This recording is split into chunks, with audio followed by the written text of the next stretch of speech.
Hello everyone, welcome to my channel. I want to show you guys how I made this beautiful top, so please subscribe. Now from my underbust, I went up by 2 inches, and then I used my French curve to connect it so that it will give me that triangular curve. Now from my neckline, I went in by 2 inches. And then I marked it. From my center front, I went in by 2 inches again, as you can see, and then I connected it with a straight line. So after connecting it with a straight line, I also connected a straight line from my neckline, my original neckline, to my bust point, as you can see. That I'm going to cut that side off. Now going to the back, we went in by 2 inches, so I'll go in by 2 inches from my neckline and then connect it back. So now I'm just going to close my bust dart so that I'll be able to remark that triangular side very well. And then after closing the bust dart, I went ahead to close my dart so that I'll be able to mark the triangular line very well. So after closing it, you have something like this. Then you now remark your triangle with your pattern ruler, with your French curve. Then after that, this is the outcome of the whole process.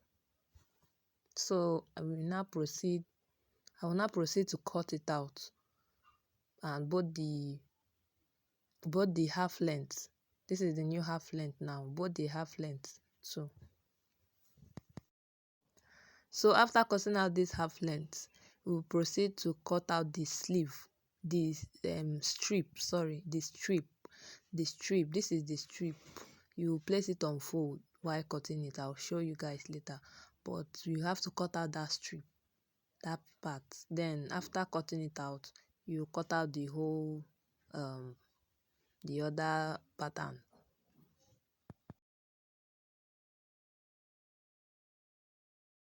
So after cutting it out, you label it, trying to mark the up and the down part so that I'll be able to know how to attach it after. So you proceed to cut out the remaining pattern paper, the remaining pattern draft, what you've drafted. So you place the upper bodies that you've cut out on a new pattern paper, because we are going to do the slash and spread method. Now you go in by 1 inch or 1.5. As you can see, that's how I went in by 1.5 inches. 1 inch from the center front. You go in by 1 inch, then like that. After doing it, then you label it for easy identification. So after labeling it, you cut them out so that you'll be able to spread them very well.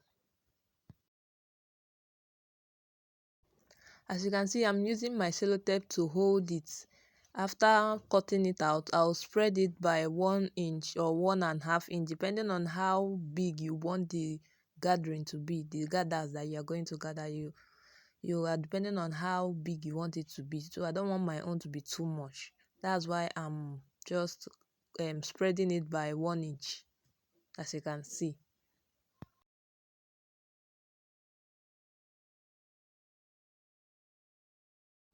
So this is the outcome of the whole slash and spread process. So I'm just cutting the pattern out now in order to place it on my fabric.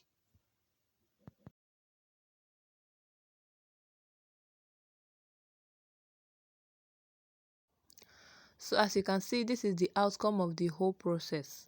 We are finished and we are about to place it on our fabric. So I've already placed them on my fabric with half inch sewing allowance, and then 1 inch on the sewing on the side seam, 1 inch on the side seam. So this is the upper bodies. You join it with the half length with a gather at the way I'm showing us now. You join it small with a gather. So this is the outcome after gathering it. The next thing we are going to do is to sew the strip on the center front as shown.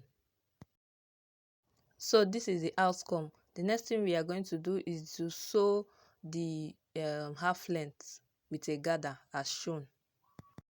So this is the outcome. The next thing we are going to do is to cover it so that the place where we will put our button, we will cover the place where we will put our button. In the process, we will also cover the seam so that this seam will not show.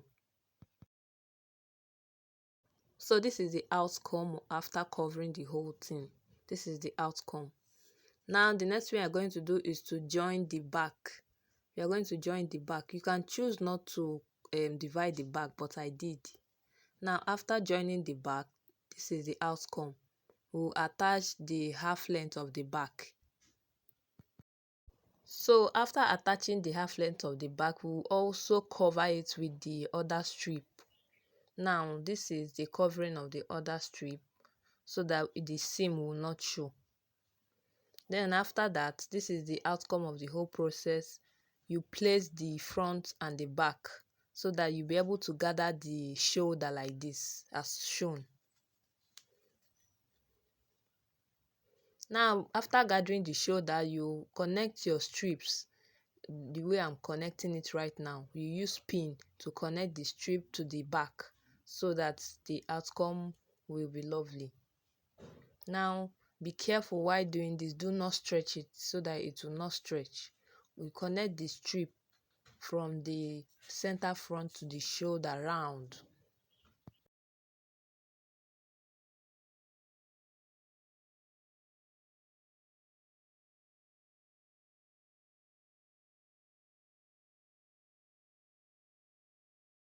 So this is the outcome. You can also choose to weave the inside so that it will be neat. Now we are going to join it with our measurement. Divide your bust by 4, okay, and then your waist. Now this is the outcome of the whole thing. After dividing your bust by 4 and your waist by 4, and then you mark it, you sew it, and then this is the outcome. Now we are going to attach the hand. This is the hand. I cut this strip 20 inches by 20 inches. Your own can be bigger or smaller. Then you fold it into 2. The outer part, you fold it into 2 and sew. This is the outcome. After sewing it, you pass your elastic into it and sew it the way I'm showing you now. It shouldn't be too tight unless you want it to be too tight. Then after that, this is the outcome. We will now proceed to attach this place by gather. You will gather it on the armhole of your bodies. Gather it on the armhole of your bodies. So this is the outcome of the dress. Then you can choose to put your buttonhole. As you can see, put your buttonhole and your button on the dress and iron it, and then you are good to go. Thanks for watching. Please subscribe to my channel for more videos. Thank you very much.